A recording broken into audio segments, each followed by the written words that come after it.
đã đến với kênh Donny Cook của mình. Sau bao ngày nắng gắt oi bức và ngột ngạt, thì hôm nay vùng quê nghèo đã được đón một cơn mưa mát tạnh xóa tan cái nóng. Với tuân thủ luật giãn cách của mùa dịch này là hạn chế ra đường, nên mình sẽ nấu món cháo gà cà rốt bằng những vật liệu có sẵn ở trong tủ lạnh cho cả gia đình mình. Thì nguyên vật liệu bao gồm là gà nè, mình sẽ sử dụng nửa con, cà rốt sắc hạt lựu, gia vị, gạo. Công đoạn thì mình sẽ cho vào một chén gạo, nửa tô nước, mình sẽ ngâm trong vòng khoảng 15 phút. Thì trong thời gian ngâm mình sẽ đi sơ chế cái phần thịt gà này. Gà thì mình rửa sạch, sau đó mình cho vào nồi, mình trần qua một vòng nước.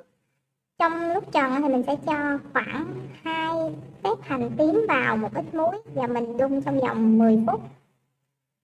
Gạo sau khi mà đã vo sạch, ngâm rồi vo xong mình sẽ cho vào cái nồi cơm điện. Mục đích mình nấu bằng nồi cơm điện thứ nhất là để tiết kiệm cái thời gian, cái thứ hai là cháo nó sẽ nhanh nhừ hơn. Mình cho phần gạo vào nồi cơm điện, sau đó mình cho khoảng 2 tô nước. Mình thích ăn loãng cho nên mình cho nước hơi loãng một xíu nhé. Sau đó mình cho vào khoảng 3 tép hành tím, phần cà rốt sắc hạt lựu thì mình sẽ cho vào hết.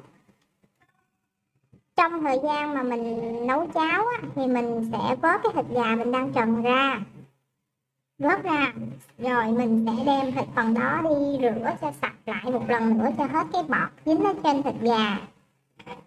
Rồi mình bắt một cái nồi nước mới lên, mình cho gà vào tiếp. Cái phần gà khi mình cho vào thì mình cũng cho thêm vào củ hành tím nè, rồi một ít muối, thêm một ít hạt nêm. Do mình thì thích ăn đậm đà, với con mình nó cũng đã lớn rồi cho nên mình muốn khẩu vị của bé nó được đậm đà cũng như mình, nhưng mà mình cũng hạn chế dùng bột ngọt nha. Mình đun khoảng tầm 15 tới 20 phút khi mà mình cảm thấy gà nó đã mềm rồi thì mình tắt bếp, mình vớt cái thịt gà này ra. Rồi cái phần nước đun gà này nè thì mình sẽ đổ thẳng trực tiếp vào cái nồi cháo mình đang bắt, phần nồi cơm điện đó. Mình đổ vào, mình lấy cái nước luộc này để cho nó ngọt nước. Cái phần thịt gà thì mình sẽ xé ra, xé như là gà xé tai vậy đó. Mình xé ra, mình tách ra xương một bên, thịt một bên. Đó, được 2 dĩa nè. Cái phần xương gà này thì mình sẽ không đem đi bỏ, nó rất là phí. Mình sẽ cho vào luôn cái nồi cháo. Mục đích là để lấy cái nước hầm xương. Xương gà hầm rất là ngọt nha, cộng thêm cà rốt nữa thì xuất sắc. Khi có bọt thì mình lấy cái bát nhựa mình vớt bọt ra. Nhớ là mình phải cẩn thận nha, dùng bát nhựa hoặc là bát gỗ nha, không được dùng bát kim loại nhé.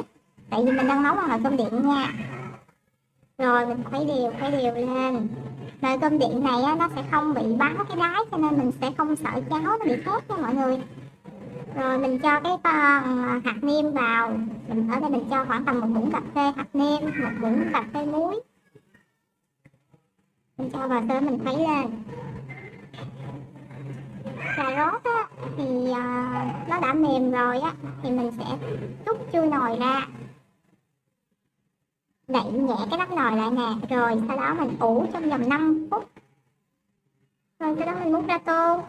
Mình thì có bé nhỏ ở nhà cho nên mình sẽ không bỏ tiêu và hành ngò trực tiếp vào để bé mình nó không thích ăn. Với lại món này thì mình cũng hướng dẫn mọi người là cho cả người lớn và em bé ăn đều hết Khi mà mình trình bày ra tô xong cái phần gà xé mình sẽ gấp mình cho vào trên này. Tùy khẩu vị của mọi người mà mình cân đo đong đếm vào lượng muối, lượng đường, rồi lượng tiêu, lượng hành ngò nha. Cảm ơn mọi người đã theo dõi clip của mình. Nhớ bấm share và subscribe cho mình nhé. Xin chân thành cảm ơn ạ.